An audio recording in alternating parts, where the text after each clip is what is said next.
We have some new details regarding the 3 DC Universe projects that James Gunn put on hold. 2 has been explained already, pretty much. However, we have new information on the 3rd, and I feel it was never going to work. I'm going to tell you guys exactly why, but before I do so, do your boy 3 major favors. I need 25 more subs to cross over that magical number of 10,000. So I will be highly appreciative if you help me cross over that threshold by hitting that subscribe button. And after you hit that subscribe button, make sure you hit that notification bell because YouTube absolutely sucks at notifying subscribers that content creators has uploaded videos to their platform. Listen here.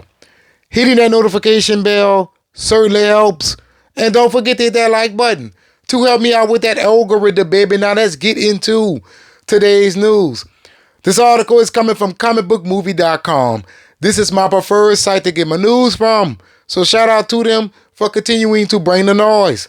It is titled Rumored New Details on What's Gone Wrong with Authority, Booster Gold, and Waller at DC Studios. DC Studios shares several DCU updates with fans this week, and unfortunately, not all of them were good. A handful of projects appear to have been put on hold as James Gunn and Peter Safran tried to figure out how to get them in front of cameras. I thought you had that planned already, Jimmy. There were also some pretty strong hints about creative differences, including a showrunner who had chosen to abandon Booster Gold, just outright abandoned it. And they say creative differences. What I said, listen, the way James Gunn is running his DC universe, a lot of creatives are not going to be willing to hop on board with that. I just want to point that out. And there's also a major factor of you're not a sure thing, at least at this moment. Today, Scooper, My Time to Shine Hello, brings word that creative in question was Danny McBride, the actor best known for starring and co-creating Eastbound and Down and Vice Principals. Apparently, the show remains in development, but McBride was too busy and lost interest, as Safran suggested. They're now looking for a replacement. Now, that paragraph, I would say, does not suggest creative differences. If you're going to just say it like that, and I don't want to be a hypocrite here, if you're going to say it like that he's just not interested and he abandoned it, that means that nobody is willing to jump on the train that is DC.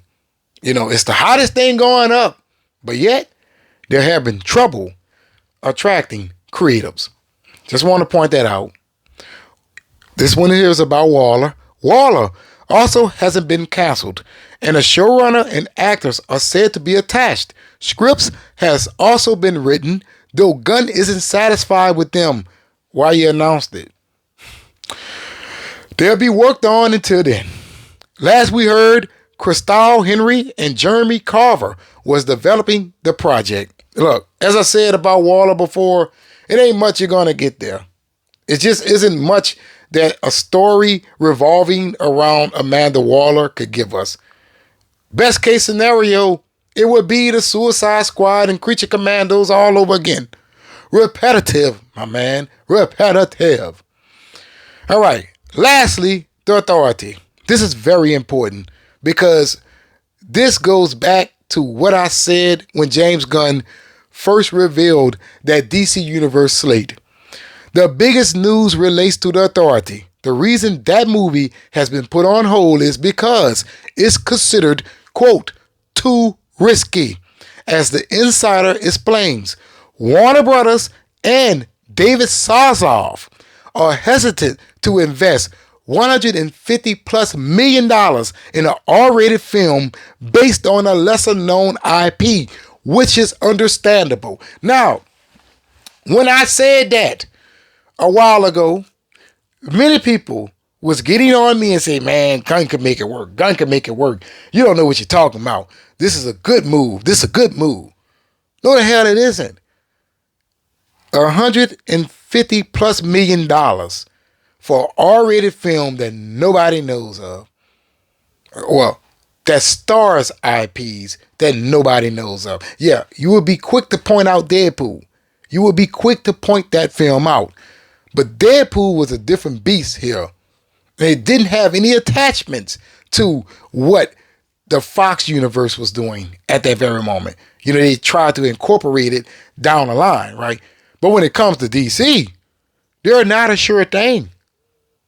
They're not.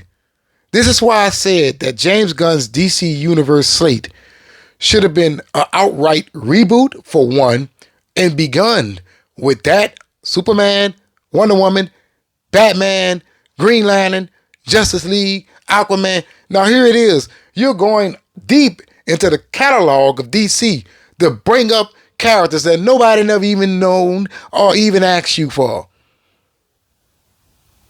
But I will say this.